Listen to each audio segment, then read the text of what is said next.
The rest of this module, Module 7, is basically math. So I'm sure for some of you that's exciting. You like math. You'd much rather be doing math than memorizing things. For others of you, that may mean you need to work just a little bit harder here at this back half of this module because math doesn't quite come as easy for you. So there'll be 3 or 4 videos here about math. The first one I want to talk about is what the book calls atomic mass. Okay, and you should recognize from the periodic table, okay, this little number right here underneath the symbol, not the one on top. Okay, remember like this 1, 3, 4, 11, 12, those are atomic numbers. They tell you the number of protons. This one underneath, that 6.94, 9.01, 1.01, those tell you the atomic mass.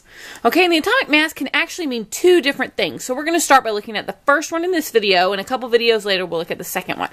So, what the atomic mass tells you is it can tell you the mass of one atom of your element. So this would mean that one atom of hydrogen generally weighs around 1.01 atomic mass units. Okay, so then you're like, what is an atomic mass unit? Well, it is abbreviated AMU. That stands for atomic mass unit. And basically, it's a unit that tells you the mass of atoms. It is so small that we're really never going to use it outside of telling the mass of an atom. That's how small it is. So what your book wants you to do is learn how it relates to the gram, because the gram is a much more common form of measuring mass than an atomic mass unit. So 1 atomic mass unit equals 1.66 times 10 to the negative 24th grams. I want you to notice that is like a point, like a decimal with 23 zeros, and then after those 23 zeros comes 1.166. So please realize this is an incredibly small number. Okay, which it should be. Think about how small is an atom? That's even hard for us to visualize. So when you say, whoa, an atom of lithium is 6.94 atomic mass units, that's got to be tiny. Okay? So I want to point out that this is actually a conversion unit or a ratio, if you want to look at it that way. So you could say for every 1 atomic mass unit, you have 1.66 times 10 to the negative 24th grams. Or you could flip-flop it and say for every 1.66 times 10 to the negative 24th grams, you represent 1 atomic mass unit. Okay, these should be familiar to you, this type of setup, from Algebra 1 and Algebra 2. Okay, so this is where we will be converting from one thing to another, and that's basically what the second half of this module is about.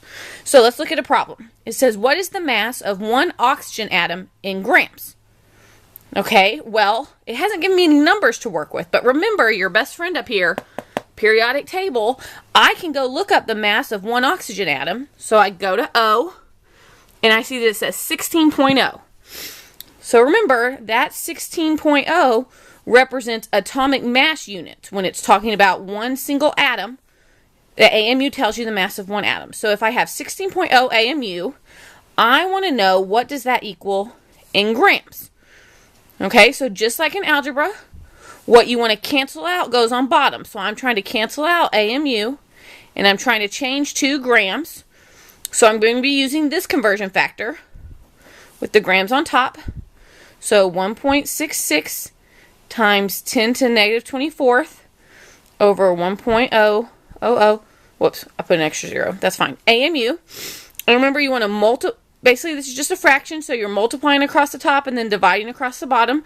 So in your calculator, you want to enter 16 times 1.66 times 10 to the negative 24th, and then obviously you divide by 1, which doesn't make a big difference. Please use parentheses as you enter these in your calculator. This 10 to the negative 24th can be a struggle for your calculator to read. I would also suggest that you use the EE function. Okay, in your calculator, I've shown a few of you this, but the EE function takes the place of the times 10. Alright, so in mine, I don't know if you're going to be able to see it, but what it ends up looking like is 16 times 1.66 EE to the negative 24. Okay, so that EE takes the place of my times 10, and I get my answer right here as 2.656 times 10 to the negative 23rd. Please watch sig figs. Okay, so right here, 16.0 is 3 sig figs, 1.66 is 3 sig figs, and I accidentally wrote an extra one. It's actually just 1.00. So my answer should only have 3 sig figs. So I'm going to put it as, let's see, 2.66 times 10 to the negative 23rd grams. Okay, and that times 10 to the negative 23rd is very important. If you don't put that as part of your answer, or your calculator didn't show that, then you've done something wrong, because 2.66 times 10 to the negative 23rd is a very different number than just 2.66. Okay, let's look at the last one. What is the mass of one sodium atom in grams? Okay, well, sodium is Na. So first I go up to my periodic table and I say, okay, one sodium atom is 23.0 AMU. Okay, so 23.0 AMU. And then my goal is to convert that to grams. Obviously cannot draw a straight line here. Okay, so we're going to put 1.66 times 10 to the negative 24th grams on top, 1.00 AMU on bottom, because that's how our relationship goes. And then you're going to multiply and divide. So basically I'm going to say 23 times 1.66 times 10 to the negative 24th, or I use the EE function. And my answer that I got in my calculator, I would encourage you right now, if you haven't put in your calculator, to pause the video and put it into your calculator so you get some practice and you can compare your answer to mine. I got 3.818. So I need 3 sig figs, so I'm going to change that to 3.82 times 10 to the negative 23rd grams. Again, that negative 23 is very important. That's a whole different number. Okay, so basic takeaway from this video is the atomic mass. Right now we learned it tells us one thing. It gives us the mass of an atom in AMU. And we can change that AMU into grams using our conversion factor. You do not have to memorize this. You should include it in your equation sheet, and I believe the test will actually also give it to you. Okay, look out for the next video about molecular mass.